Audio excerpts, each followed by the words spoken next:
Hey, Dustin Tibbetts with Passport to Wall Street, and today we're going to talk about options in its most basic sense, just an introduction to what they are and how they work. You may notice that in some of our Trade of the Week videos or educational videos, we occasionally talk about options. They're getting more and more popular. So let's get started with the basics of options here. You're going to hear two terms very frequently. You're going to hear call and you're going to hear put. And those are the two types of options.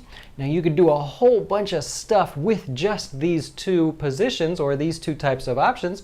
And so we want to kind of know what do they mean in their basic sense. Let's pretend you've got a stock that's moving like this, right? You look at the chart and this is what you see, okay? And it's your belief that the stock price is going to go higher. However, maybe like Apple or some other stocks right now, maybe the stock costs, say, $200 per share. That's a lot of money for some people to buy 10 shares, 50 shares, 100 shares. And in fact, a lot of the stock prices right now are pretty overpriced.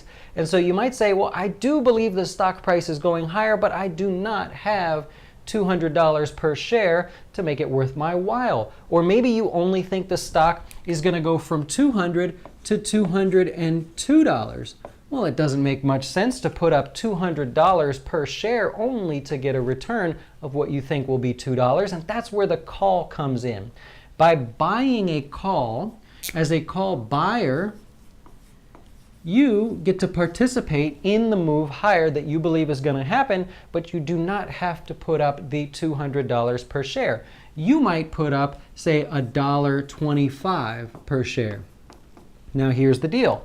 If you are correct and the price moves higher, then you should see some appreciation in the value of this option and you can turn around and sell it. If you are wrong, and let's say the stock price doesn't go higher but instead falls to $190, you wouldn't lose the $10. In this case, you'd only lose the option, well, what you paid for. So being a call buyer, what the definition is it gives you the right to buy shares at a fixed price here, let's say $200. That's known as the strike price, right? So you have the right to buy them at $200 no matter how high the price of the stock goes. Now most option traders will just take the profit. So as the stock price moves higher, so does the price of the call option, and most people would just take the profit, but you can also buy the stock at the lower price. We'll get into that a little bit later. Now let's say you're on the other side here. You look at the price of this stock and you say, I don't think it's going to go higher. I think it's going to go lower and I'd like to short it. You're familiar with shorting. So let's say that you think the stock price is going to go to $195 or maybe even lower, and your belief is that sometime soon it will do that. As a put buyer, right, this is where it gets a little confusing, you could buy a put, and for every move the stock price has to the downside, the value of your put would increase in value. So let's say you paid $1.25 for it. As the stock price goes down, your put option value should go up. So a little confusing there. If you're not familiar with shorting stocks, this is where it can get a little complicated. But just know that by buying a call, you essentially believe the stock price will go up. By buying a put, you believe that the stock price will go down.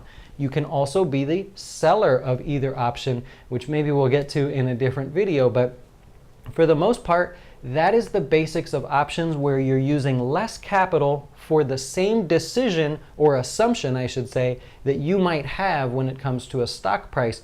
So many cool ways that you can do this, and we'll certainly expand on this as far as using combinations or what's known as spreads.